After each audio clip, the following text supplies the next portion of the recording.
Hi guys, welcome to 10 best practices for virtual interviews. And the main reason why this is important now is because most of the hirings are happening on a virtual basis post COVID times, and it's definitely important for us to be up to date with the new virtual interview practices. And I just want to discuss 10 best practices that you can use in your virtual interviews. So first one is that you should join the interview using a laptop or desktop instead of a phone. So guys, it definitely makes sense. I mean, mobile screen is not that well optimized for interviews. I mean, it's a small screen and you may be short of taking notes, you can get a call, there can be any number of things that can happen. So it definitely makes sense that in case you have a laptop, definitely try to use it. In case you do not have a laptop or desktop, obviously you can use a phone, but suggestion from GoDaddy is that you should try to use a laptop. Second suggestion is that you should place your phone on silent mode to avoid any distractions. And this is quite obvious, right? We all are getting WhatsApp notifications and app notifications. Times we also get phone calls, so it definitely makes sense to place our phone on silent mode to avoid any distractions. The third point would be that we need to test the tool that we would be using for the interview well in advance. Examples are Zoom, Gmeet, Microsoft Teams. There are a number of tools available, right? So we need to ensure that we have tested that tool a day before that interview, because you never know. Software products do have bugs, and the best time to not get those bugs is when you are going to have that interview. Fourth point would be that you have to sit facing the center of the laptop screen. So you should not be sitting on corners so that the interviewer cannot see you properly. You should be sitting properly facing the center of the laptop screen. Next advice would be to practice to speak while looking into a camera.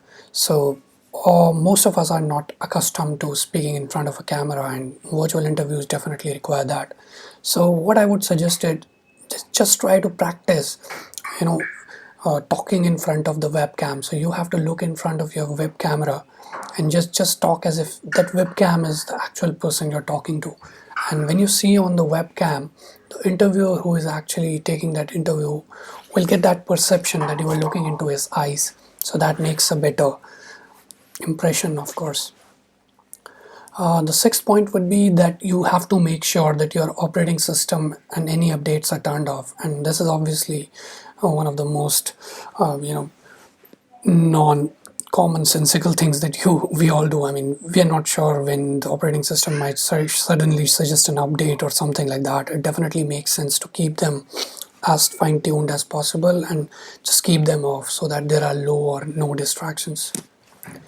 Then we should also close any web browser tabs that are not needed. So obviously in the interview we are not expecting to go through tabs and switching tabs. So it's fine that you just use one browser, whichever you prefer, and just open one tab with that uh, you know tool which you are going to use for the interview. The eighth point would definitely be that you need to have a notebook handy. Yes, I mean, sometimes there may be questions like critical thinking and estimation, which require you to take a pause and think. And I mean, that's absolutely fine with the interviewer. So just have a notebook handy to make some small notes that you may need. The ninth point would be to have a water bottle near you in case you feel thirsty. And I mean, this does not directly come to the mind unless and until we have a checklist.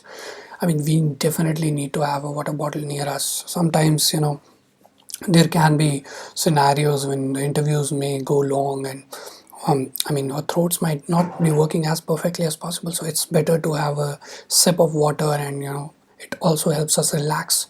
So definitely have that. Dress well, guys. I mean, this is the final point, and I'm just ending with this. You need to dress well in interviews. I mean, you may be working from your home, you may be giving the interview from the home premises, but still makes sense that you at least dress well. You may not need that office chair and those kind of things, but even if you dress well, it makes a sense in the interview that this guy is really serious about this job. And if he is dressing well, it also makes a sense that he is disciplined. He also values cleanliness. And obviously, apart from dressing well, just try to keep your room neat and tidy if possible. And definitely, guys, that is going to help. So, all the best for your interviews, and I hope this 10 step series actually helped you. This is Ankur from Godas, and just want to say you thank you for your time. Cheers, guys.